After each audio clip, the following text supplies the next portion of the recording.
Imagine a darkness so complete that even silence has weight, no light, no form, no time. Nothing but an infinite emptiness waiting for something to begin. The ancient scriptures of Hinduism describe what happened next. A golden seed of pure consciousness appeared in the void. The sages called it Hiranyagarbha, the golden cosmic egg. And when it cracked open, an entire divine family poured into existence. Creators, preservers, destroyers, lovers, warriors, and beings of unimaginable power. Over 50 divine figures locked in an eternal dance of creation and destruction. Welcome to Splinters of Time.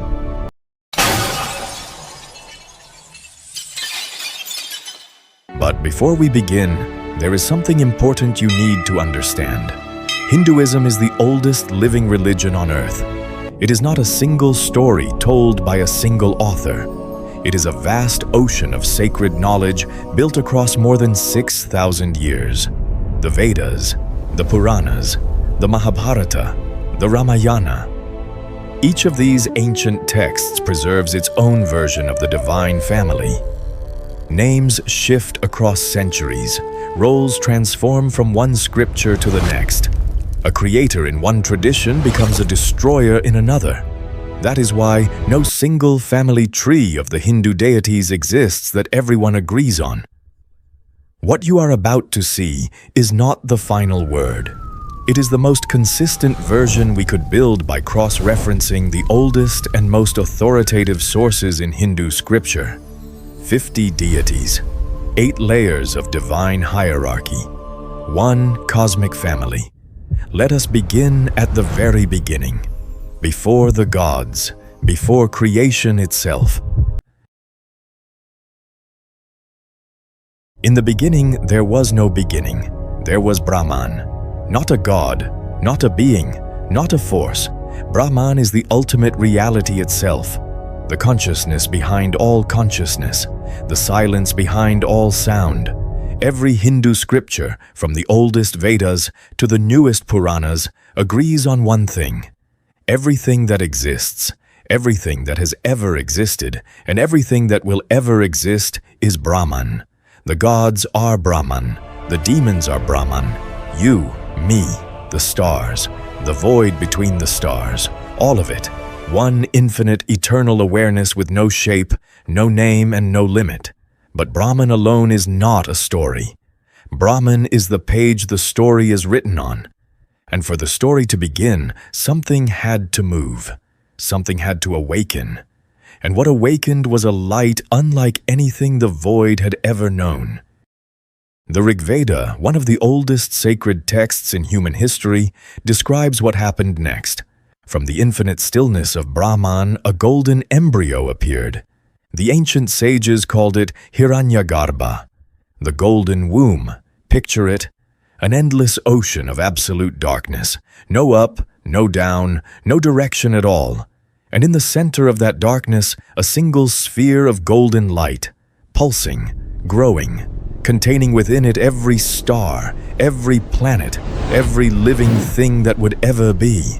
The Brahmanda Purana tells us that this cosmic egg floated in the void for an immeasurable time, and then it cracked.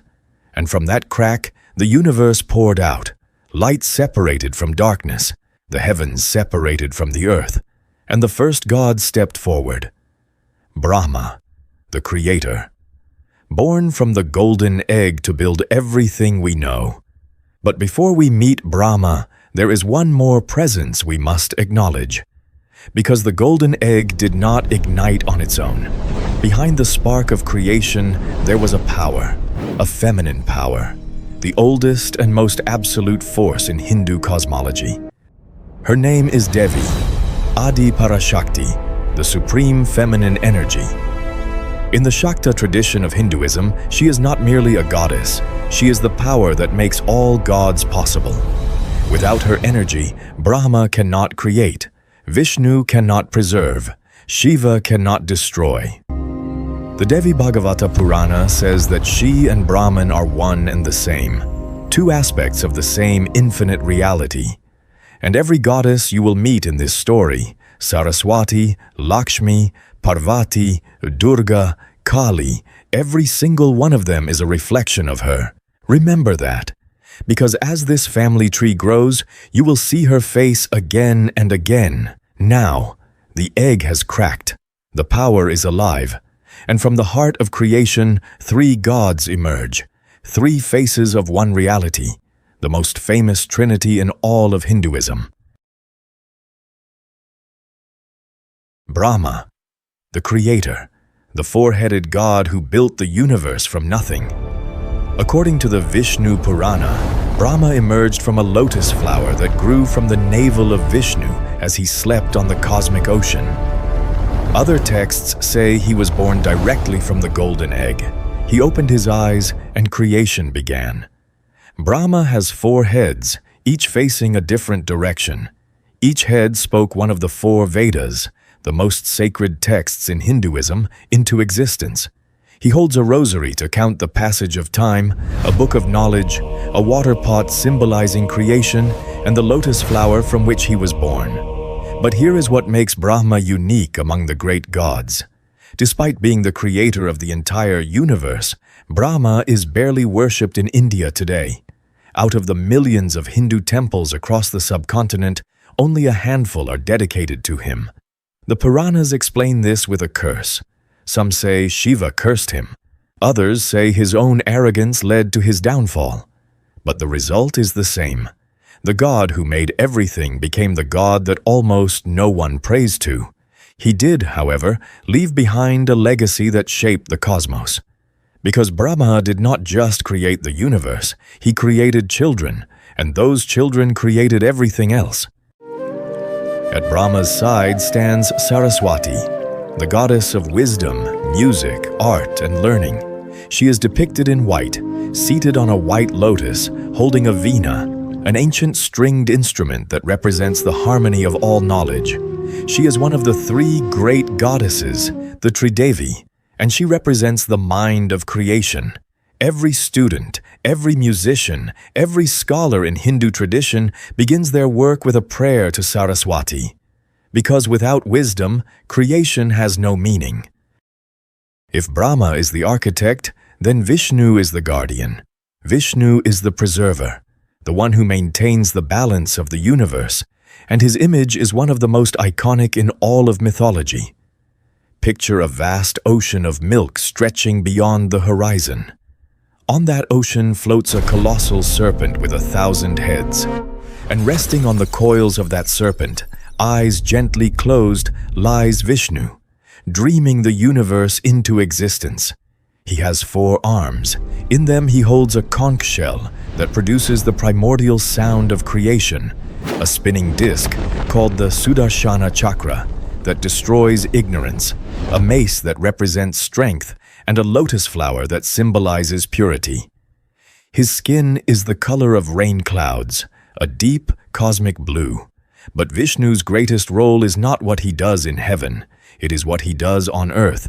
Because whenever the balance between good and evil tips too far, whenever Dharma, the cosmic law, is in danger, Vishnu descends. He takes a physical form, an avatar, and walks among mortals. He has done this 9 times, and his 10th descent is still to come. But that story belongs to a later chapter. For now, let us meet the last member of the Trinity, and perhaps the most complex god in all of Hinduism.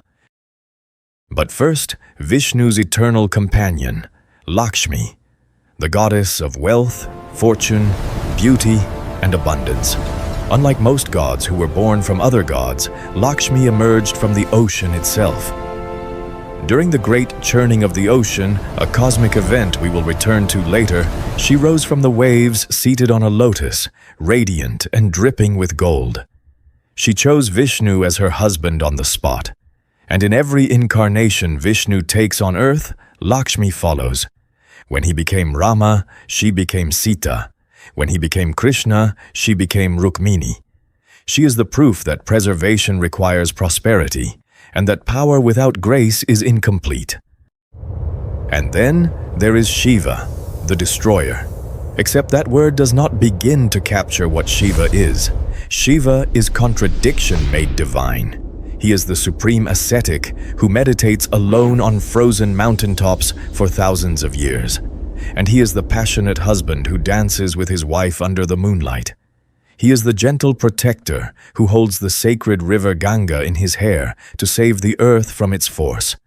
And he is the terrifying being who wears a garland of skulls and smears his body with the ashes of the dead. His most famous form is Nataraja, the cosmic dancer. In this form, Shiva performs the Tandava, the dance that simultaneously creates and destroys the universe. One hand holds a drum, beating the rhythm of creation. Another holds fire, the instrument of destruction. One foot crushes the demon of ignorance, and the other is raised in a gesture of liberation. Shiva's weapon is the trident. His third eye, when opened, releases a fire that can reduce anything in existence to ash. And yet, for all his power, the story of Shiva that matters most is not about destruction. It is a love story. Two love stories, actually. And they begin with a woman who loved him so much that she walked into fire. Parvati is the goddess of power, love, and devotion. But to understand Parvati, you must first understand who she was before.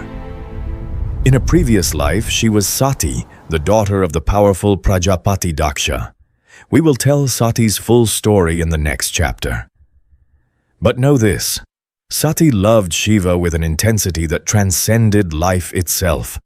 And when she died, she was reborn as Parvati, the daughter of Himavat, the king of the Himalayan mountains.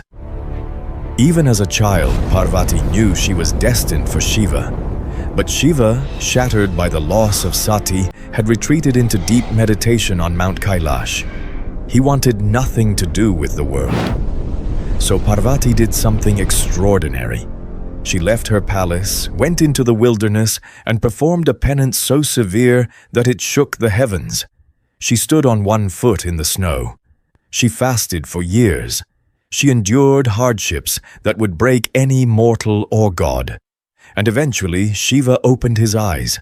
He saw her, and he recognized the soul of the woman he had lost. They married. And from their union came children who would become some of the most beloved gods in all of Hinduism. But where did these gods come from? Who are their parents, their grandparents? To answer that, we must go one generation back, to the children of Brahma himself. Daksha Prajapati, the Lord of creation, born from the mind of Brahma himself. Daksha was powerful, brilliant, and deeply devoted to ritual and cosmic order. He was given the title Prajapati, which means Lord of Progeny. His role was to populate the universe, and populate it he did. Daksha fathered 60 daughters. 60. And through strategic marriages, he connected his bloodline to almost every major figure in Hindu mythology. 13 of his daughters married the great sage Kashyapa, and from those unions came the gods, the demons, the serpents, and the eagles. 27 daughters married Chandra, the moon god, and became the 27 lunar mansions that track the movement of the moon across the sky. And one daughter, his most beloved, married Shiva. That daughter was Sati, and it is her story that turned Daksha from a creator into a cautionary tale. You see, Daksha despised Shiva. He saw him as an uncivilized wanderer who lived in cremation grounds and wore animal skins. So when Daksha organized a grand yajna, a sacred fire ceremony to honor the gods, he invited everyone in the cosmos, everyone except Shiva. Sati, heartbroken and humiliated, went to the ceremony anyway. And what happened there changed the course of divine history forever. Sati arrived at her father's yajna to find exactly what she feared. Daksha stood before the assembled gods and openly mocked Shiva. He called him unworthy. He called him a beggar. He called him a disgrace. Sati pleaded with her father to stop, but Daksha only grew louder. And then Sati made a choice that would echo through eternity. She declared that she could no longer bear the body that was born from a man who disrespected her husband. And in front of the entire assembly of gods, she walked into the sacred fire. Some versions of the story say she summoned the fire within her own body and consumed herself from within. Either way, Sati was gone. When the news reached Shiva, his grief was beyond anything the universe had ever witnessed. He pulled Sati's body from the flames and began the Tandava, the dance of destruction. The cosmos trembled, mountains crumbled. The gods feared that Shiva would destroy everything. So Vishnu intervened. He used his Sudarshana chakra to divide Sati's body, and the pieces fell across the Indian subcontinent. Each place where a piece landed became a Shakti Pitha, a sacred site of the goddess. There are 51 of them, and they are worshipped to this day. As for Daksha, Shiva's followers destroyed his ceremony and cut off his head. Shiva, after calming down, restored Daksha to life, but replaced his head with that of a goat, a permanent reminder of his arrogance. And Sati? She would return, reborn as Parvati, destined to find Shiva again. Because in Hinduism, true love does not end with death. It simply begins a new chapter. Now let us step back and meet the most important ancestor you have probably never heard of, Kashyapa Rishi, the father of all beings. Kashyapa was the grandson of Brahma, born through the sage Marichi. He married 13 of Daksha's daughters, and each marriage produced an entirely different race of beings. Through Aditi, the mother of gods, he fathered the Devas, the divine beings of light.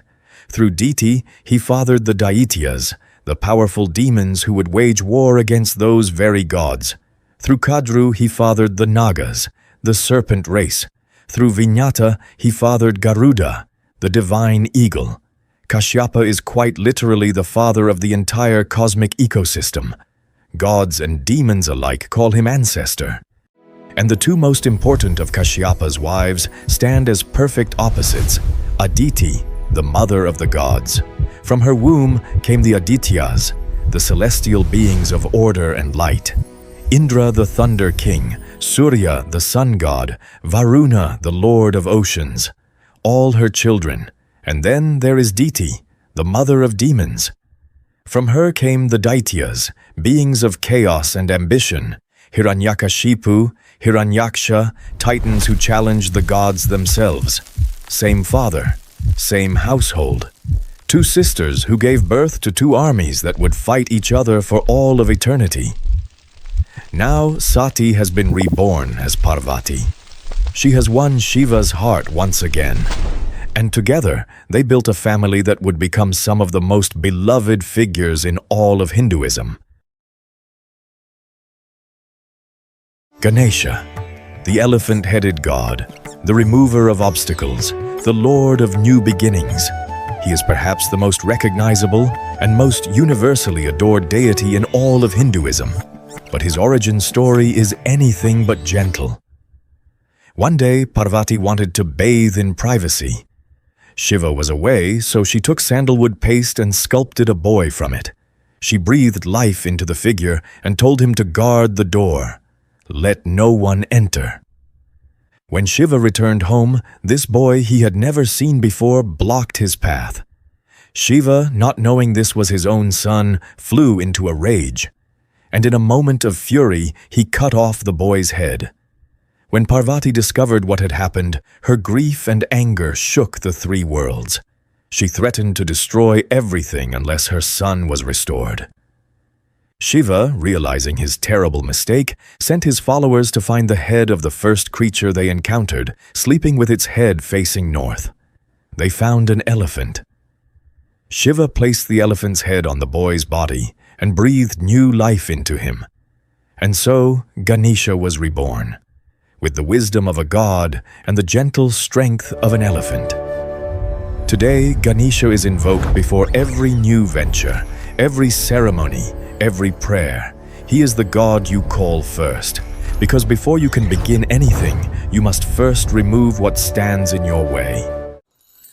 At Ganesha's side stand his two wives, Riddhi, the goddess of prosperity and material abundance, and Siddhi, the goddess of spiritual attainment and perfection. Together, they represent the two things every human being seeks: worldly success and inner fulfillment. And it is no accident that both are married to the god of wisdom. Because true wisdom, the Hindus believed, is the only path to both. Ganesha was not Shiva's only son. His brother Kartikeya, also known as Murugan or Skanda, is the god of war and the commander of the divine armies. He was born for a single purpose: to destroy the demon Tarakasura, who had grown so powerful that no existing god could defeat him. Kartikeya rides a peacock into battle and is depicted with 6 faces, each one seeing in a different direction, because a war commander must see every threat at once. In South India, he is worshipped as Murugan, and his temples draw millions of devotees every year. But Parvati's children are only half the story, because Parvati herself had other forms that emerged when the universe faced threats so great that even the Trimurti could not handle them alone. The Markandeya Purana tells the story. A buffalo demon named Mahishasura had received a boon from Brahma that no man and no god could kill him. Armed with this invincibility, he conquered the heavens and drove the gods into exile. The Trimurti were powerless, so they combined their energies. Brahma, Vishnu, Shiva, and every other god poured their divine power into a single point of light. And from that blinding convergence, a goddess emerged, 10 arms, a lion as her mount, weapons in every hand, each one gifted by a different god. Her name was Durga, the invincible. The battle between Durga and Mahishasura lasted 9 nights. The demon shifted forms, becoming a lion, then an elephant, then a buffalo again. But Durga matched every transformation with greater force. On the 10th night, she drove her trident through him and ended his reign forever. Those 10 nights are celebrated today as Navaratri, one of the most important festivals in Hinduism. But there was a demon even Durga could not defeat through strength alone. His name was Raktabija, and he had a terrifying power. Every drop of his blood that touched the ground created a perfect clone of himself. The more Durga wounded him, the more demons appeared. The battlefield was drowning in an army born from a single body. In her fury, Durga's face darkened, her eyes widened, and from her forehead a new goddess exploded into existence. Kaali, black-skinned, wild-haired, a garland of severed demon heads around her neck, a skirt of severed arms, her tongue hanging out, dripping with blood. Kaali did what no other god could.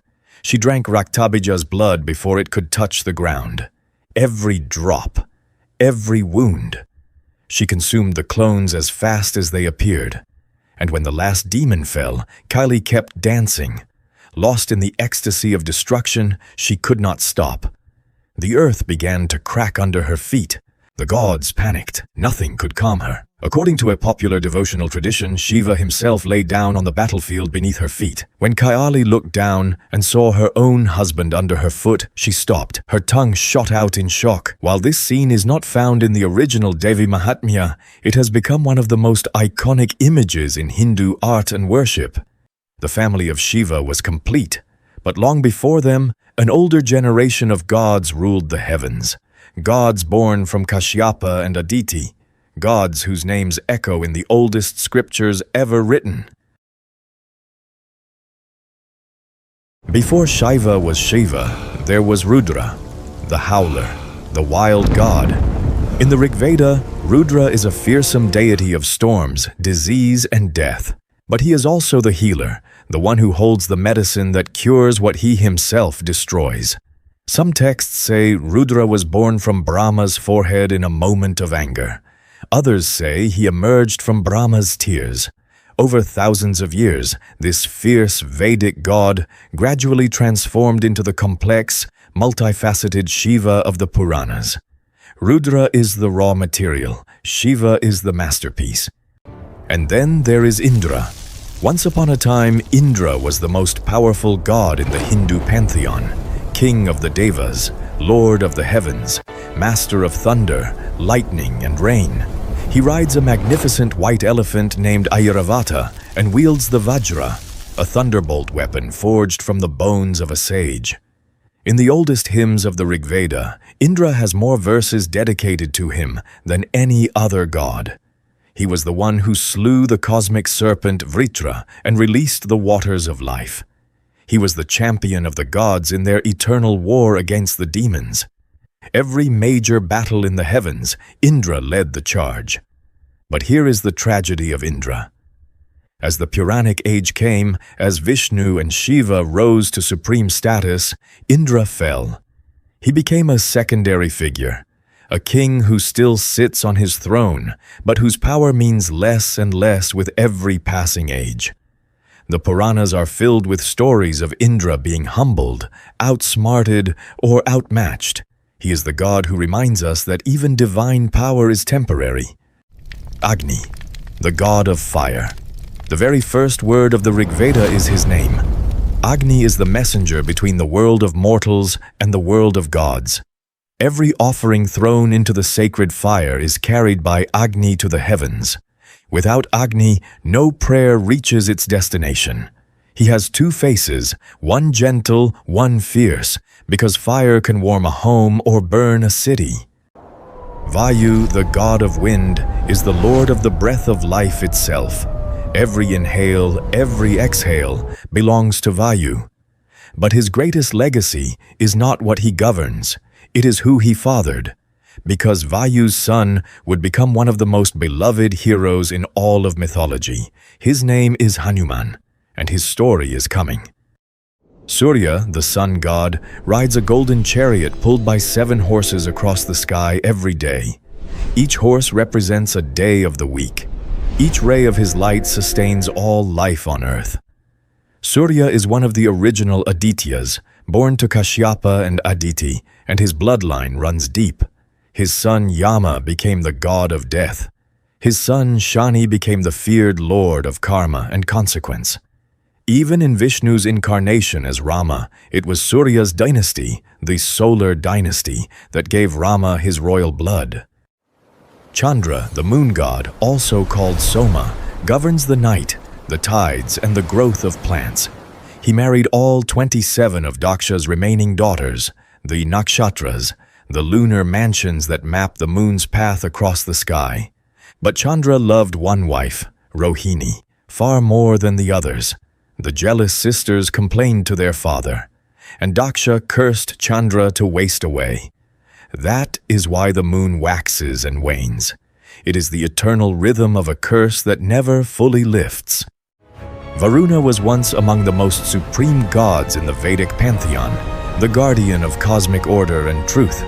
But over time, his role diminished, and he became the lord of the oceans and waters. A god who once ruled the sky now rules the depths. And finally, Yama, the god of death, the judge of all souls. According to the ancient texts, Yama was the first mortal to ever die. And because he walked the path of death before anyone else, he became its lord. When a soul departs the body, it is Yama who meets it. It is Yama who weighs its deeds. And it is Yama who decides whether that soul ascends to the heavens or descends into the lower realms. He rides a black buffalo. He carries a noose to catch the souls of the dead. And no one, not God, not demon, not human, escapes his judgment. These gods ruled for ages, but the cosmos needed something more. When evil rose beyond what any single god could handle, Vishnu himself descended to earth. Not once, not twice, 10 times. The Dashavatara, the 10 avatars of Vishnu. This is one of the most extraordinary concepts in all of world mythology. The idea that the supreme god does not simply watch from heaven. He comes down, he takes a form, a fish, a turtle, a boar, a lion, a dwarf, a warrior, a king, a statesman, a teacher, and one day, a final destroyer. Each incarnation appears at a specific moment in cosmic history when the balance between good and evil has been shattered, and each one leaves the world changed forever. The first avatar was Matsya, the fish. When a great flood threatened to destroy all life, Vishnu appeared as a colossal fish with a single horn. He warned the sage Manu of the coming deluge, commanded him to build a boat, and guided that boat through the raging waters. Manu survived. Life survived. The Vedas survived. Sound familiar? This flood story was written thousands of years before Noah. The second avatar was Kurma, the tortoise. When the gods and demons agreed to churn the ocean of milk to obtain the nectar of immortality, they needed a foundation. Vishnu became a colossal tortoise and dove to the ocean floor. Mount Mandara was placed on his back as the churning rod. And from that churning came 14 treasures, including Lakshmi herself, the moon, and the nectar that would spark a war between gods and demons. Third came Varaha, the boar. The demon Hiranyaksha had seized the earth, the goddess Bhudevi herself, and dragged her to the bottom of the cosmic ocean. Vishnu took the form of a massive boar with tusks that could pierce mountains. He dove into the abyss, fought Hiranyaksha for 1,000 years, and finally slew him. Then Varaha gently lifted the earth on his tusks and placed her back in her rightful orbit. The image of the great boar rising from dark waters with the world balanced on his tusks remains one of the most powerful images in Hindu art. And now we come to the avatar that might be the most terrifying and the most dramatic in all of Hindu mythology, Narasimha, the man-lion. Remember Hiranyaksha, the demon Varaha killed? His brother Hiranyakashipu was consumed by rage. He performed an extreme penance and received a boon from Brahma that made him nearly invincible.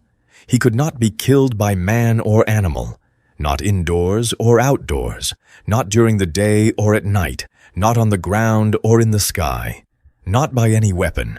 Armed with this seemingly perfect protection, Hiranyakashipu conquered the three worlds and declared himself God. But his own son, Prahlada, refused to worship him. Prahlada was a devout follower of Vishnu, and no amount of torture, intimidation, or threat could shake his faith. Hiranyakashipu tried to burn him alive. He threw him off cliffs. He sent venomous snakes. Nothing worked. Finally, in a fit of rage, Hiranyakashipu pointed to a pillar in his palace and screamed, "Is your Vishnu in this pillar?" Prahlada calmly answered yes. Hiranyakashipu struck the pillar with his fist, and the pillar exploded. From within emerged Narasimha, half man, half lion, not fully man, not fully animal. He seized Hiranyakashipu, dragged him to the threshold of the palace, neither indoors nor outdoors. He placed the demon on his lap, neither on the ground nor in the sky. At twilight, neither day nor night. And with his bare claws, not a weapon, he tore Hiranyakashipu apart. Every condition of the boon was honored, and every condition was broken. That is the genius of Vishnu. He does not break the rules. He finds the gap no one else can see. The fifth avatar took a very different approach. No claws, no fangs, just a small boy. Vamana appeared as a dwarf Brahmin during the reign of King Bali, a demon king who had conquered the three worlds through sheer devotion and righteousness. Vamana approached Bali and asked for a simple gift, just 3 steps of land. Bali laughed and agreed, and then Vamana began to grow. His first step covered the earth. His second step covered the heavens. There was nowhere left for the third step. Bali, understanding what had happened, bowed his head and offered it. Vamana placed his foot on Bali's head and pushed him to the underworld. But he rewarded Bali's humility by making him the ruler of that realm. Power taken, honor preserved.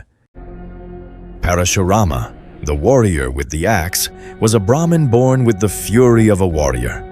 When corrupt kings oppressed the world, Parashurama traveled the earth 21 times, purging it of tyranny. He is the only avatar who never truly disappears. The texts say he still lives, waiting in solitude until the end of time. And then came Rama, the 7th avatar, the ideal king, the perfect man. If there is one incarnation of Vishnu that defines the soul of Hindu civilization, it is Rama. Born as the prince of Ayodhya, Rama was everything a king should be.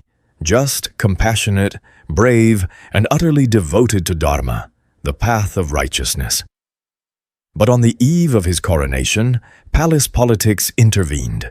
His stepmother demanded that Rama be exiled for 14 years and that her own son take the throne instead. Rama's father, heartbroken, had no choice but to honor an old promise.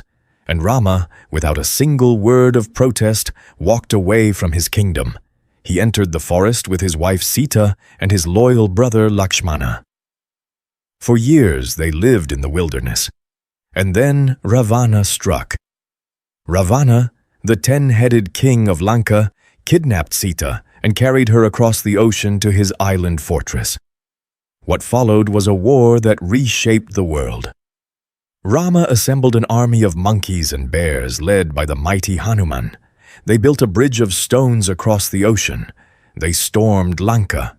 And in the final battle, Rama fired an arrow blessed by the gods straight through Ravana's heart. Sita was rescued. Rama returned to Ayodhya, and the people lit oil lamps to guide him home in the darkness. That night of homecoming is celebrated every year as Diwali, the festival of lights, one of the biggest celebrations on earth. All because a good man came home. If Rama is the ideal man, then Krishna is the god who refuses to be defined. Krishna is the 8th avatar of Vishnu, and he is arguably the most complex, most layered, and most beloved figure in all of Hindu mythology. His story begins with a prophecy. A tyrant king named Kamsa received a warning that his sister Devaki's 8th child would destroy him. So Kamsa imprisoned Devaki and her husband Vasudeva and killed their children one by one. But when the 8th child was born, on a dark, stormy night, Vasudeva smuggled the baby across the flooding Yamuna River to the village of Vrindavan. The baby was Krishna. He grew up as a cowherd boy, mischievous, charming, stealing butter, playing his flute under the moonlight. The women of Vrindavan adored him, and it was here that he shared his eternal love with Radha, a bond that transcended the physical world and became the very definition of divine love in Hindu philosophy. But Krishna was not just a lover. He returned to his birthplace, killed the tyrant Kamsa, and became a prince, a diplomat, a warrior, and a strategist. His greatest moment came on the battlefield of Kurukshetra, where two branches of a royal family, the Pandavas and the Kauravas, prepared for a devastating civil war. The great warrior Arjuna, riding into battle, looked across the field and saw his own family on the other side, his teachers, his cousins, his grandfather. He dropped his bow and refused to fight, and that is when Krishna revealed his true nature. He spoke the Bhagavad Gita, one of the most important philosophical texts in human history, a conversation between God and a man on the edge of despair. Krishna told Arjuna that the soul is eternal, that action without attachment is the highest duty, that he, Krishna, is the universe itself. And then, to prove it, he revealed his cosmic form. Arjuna saw the entire universe inside Krishna's body, every star, every creature, every moment of time, past, present, and future, all at once. Arjuna trembled, he wept, and then he picked up his bow. The 9th avatar is the most debated in Hindu tradition. Many Puranas list Gautama Buddha, the founder of Buddhism, as Vishnu's 9th incarnation, the one who descended to teach compassion, non-violence, and the path to inner peace. Other traditions place Balarama, Krishna's brother, in this position instead. The debate has continued for centuries, and we will not settle it here. Both perspectives are part of the living tradition. And the 10th avatar has not yet arrived. His name is Kalki. The texts say he will appear at the end of the Kali Yuga, the darkest age of human civilization, when virtue has all but disappeared and the world is consumed by corruption and chaos. Kalki will ride a white horse named Devadatta, carrying a blazing sword, and he will purge the world of evil. After the destruction, a new golden age will begin, the Satya Yuga, the age of truth, and the cycle will start again. 10 incarnations, from a fish to a future warrior on a white horse. And through every single one of them, the message is the same. When the world forgets what is right, God comes down to remind it. But Vishnu did not fight alone. In every incarnation, heroes rose beside him. Of all the heroes in Hindu mythology, none is more beloved than Hanuman, the monkey god, son of Vayu, the wind god. A being of limitless strength, boundless devotion, and absolute humility. When Rama needed to find Sita across the ocean, it was Hanuman who leapt from the southern tip of India to the island of Lanka in a single bound. When he found Sita held captive in Ravana's garden, he did not free her by force. He knelt before her, gave her Rama's ring, and told her that rescue was coming. When Ravana's soldiers captured him and set his tail on fire, Hanuman simply grew his tail longer and longer. Then he leaped from rooftop to rooftop across Lanka, using his burning tail to set the entire city ablaze. But perhaps the most iconic moment of all comes after the war. When Rama rewarded his allies, someone questioned Hanuman's devotion. Was his loyalty just for reward? Hanuman said nothing. He tore open his own chest with both hands, and inside, shining in his heart, were the images of Rama and Sita. His devotion was not a performance, it was his very substance. Sita. Found as a baby in a furrow of the earth by King Janaka, she is considered the daughter of Bhudevi, the earth goddess herself. She is the embodiment of grace under fire. Kidnapped by Ravana, she refused every temptation and endured every threat with quiet, unbreakable dignity. When she was finally rescued, she was asked to prove her purity by walking through fire. She did.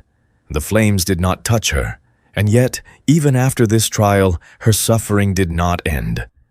Sita's story is one of the most debated and emotionally charged narratives in Hindu tradition because it asks a question that still resonates. How much must a good person endure to satisfy the world? At Rama's side through every trial stood Lakshmana, his younger brother.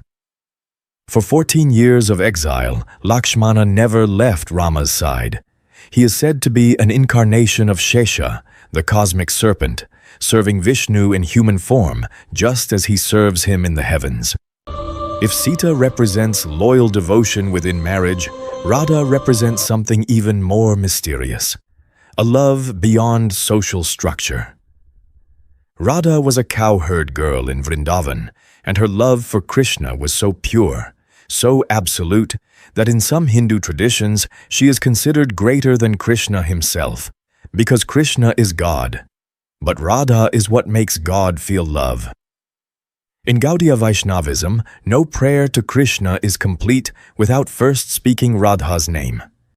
Balarama is Krishna's elder brother, a man of enormous physical strength who carries a plow and a mace. He is said to be the incarnation of Shesha, the cosmic serpent, walking the earth alongside Vishnu just as he supports him in the cosmic ocean. And then there is Arjuna, the peerless archer, third of the 5 Pandava brothers, son of Indra, the king of gods.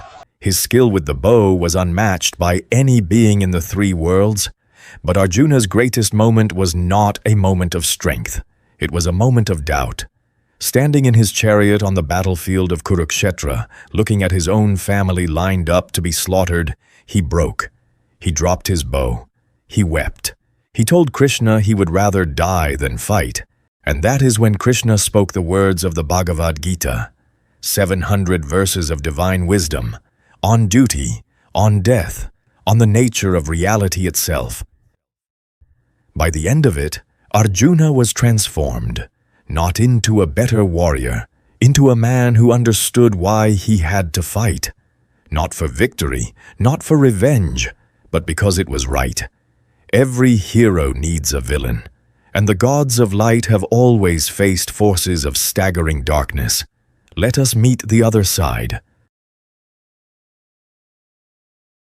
Garuda, the divine eagle, half man, half bird of prey, son of Kashyapa and Vinata.